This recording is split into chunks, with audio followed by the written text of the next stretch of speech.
Welcome back to the Humble Market Timer YouTube channel. Once again, if you enjoyed the content, please like, comment, and subscribe. In today's video, we're going to look at gold. Are we in the midst of a surge to 5,000? Or are we about to have a pullback much like we had in 1980? Before I go any further, please check my description for a disclaimer. Once again, these are my sole ideas, not investment advice. Now, I did this picture of the charts of gold to kind of mirror what happened in 1980 versus what is currently taking place in 2025. And there have been some people that have commented on how similar the chart action has been in 1980 versus 2025. And as you can see, it is very similar. You can see we had a move up here, much like the move up here. Then we had a consolidation here, like here. The consolidation in 2025 happened to take a little longer, but still very similar.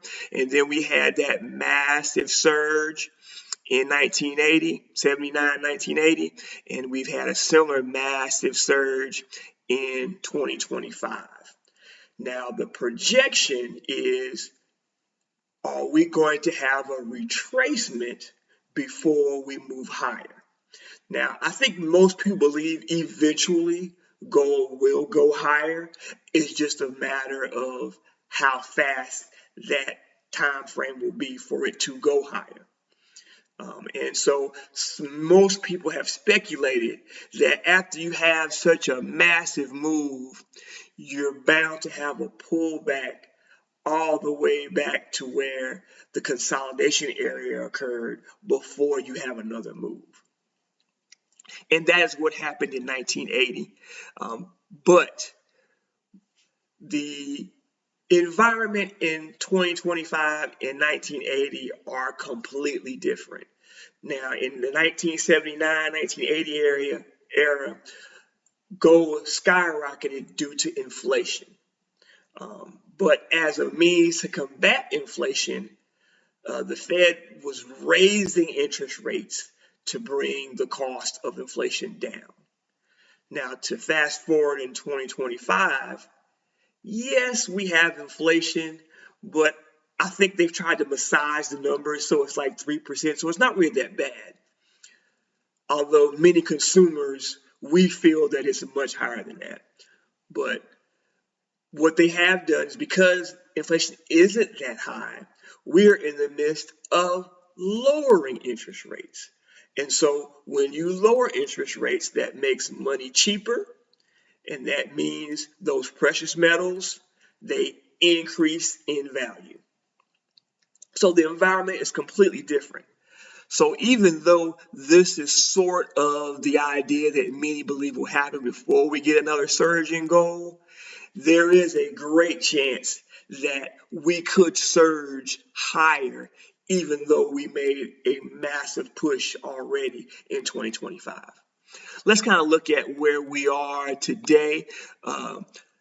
Gold made a very nice move. Many of the precious metals made a very nice move on last week. Sort of hard to tell if it's really a serious move, because the week of Thanksgiving, a lot of the big investors and institutional buyers are away. And so retail sort of rules the nest. And when retail rules the nest, the trend is typically buy and push higher. So we'll have to see if the move that we made on last week can be sustained once the big money comes back in after the holidays.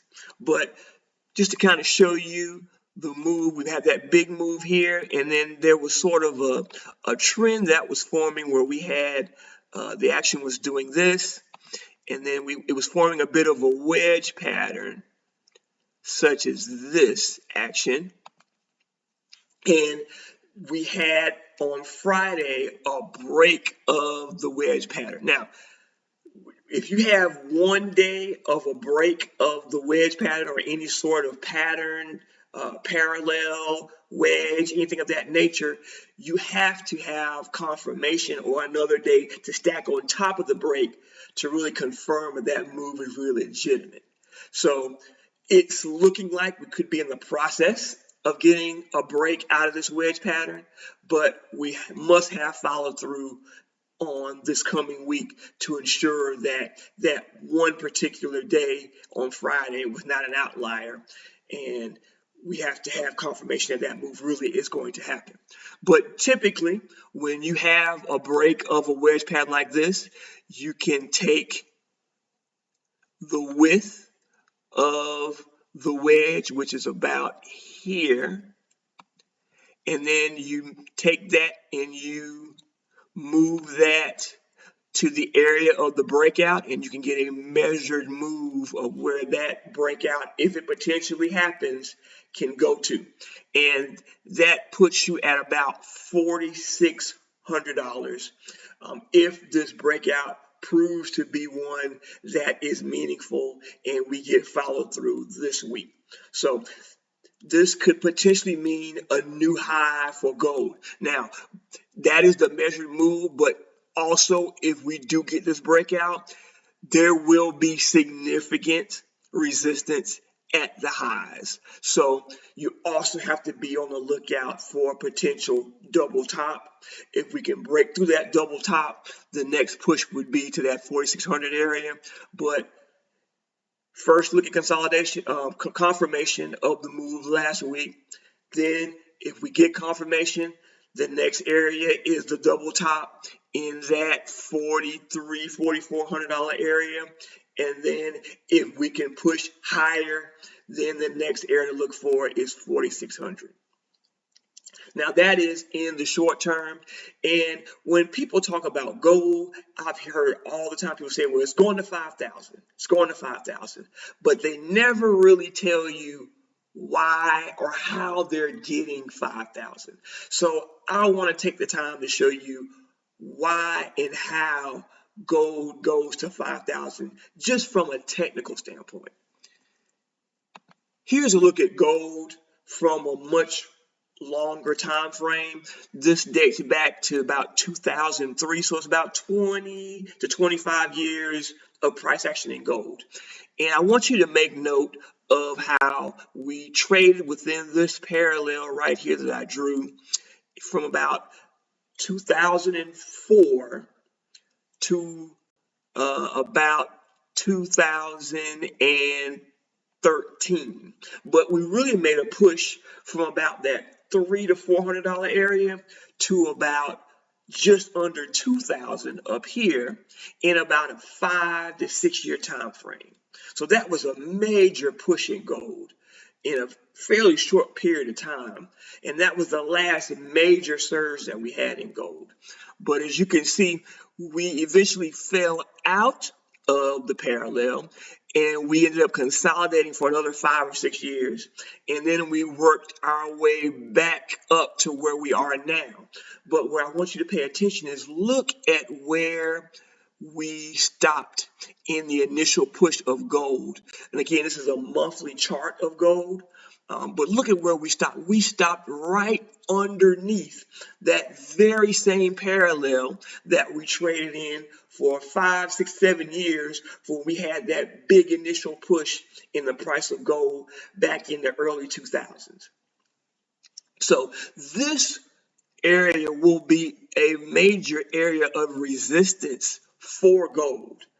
But what this does tell me is that if we are somehow able to work our way back into this parallel, you will then see potentially a move back to the top of the parallel. And if you look at where the top of the parallel lines up, you see it is in that $5,000 range. So that is where you get that $5,000 move in gold and how you get that move fairly quickly. If we somehow are able to push our way into this long-term parallel, we will eventually, more than likely, push our way back to the top of that parallel. And that top of the parallel will put you right at that $5,000 area. So that is how you get 5,000. It's not a pie in the sky number. Here is true technical analysis that will show you that with a push a little bit harder or a little bit further and a little bit higher in the price of gold, we would be destined to reach that 5,000 area pretty quickly. So what I want you to kind of pay attention to is, as gold trades in the next month, 2 months, 3 months, or even the next year, do we consolidate in this area? Do we pull back and retrace it back to the area of consolidation here like we did in 1980s? Or do we continue to have a surge in the price of gold and we continue to push higher and we break new highs and eventually in a pretty short time frame get to that $5,000 magical number in the price of gold? So be on the lookout for those 3 scenarios. I hope you like the content, and if you like it, please like, comment, and subscribe. Thanks for watching.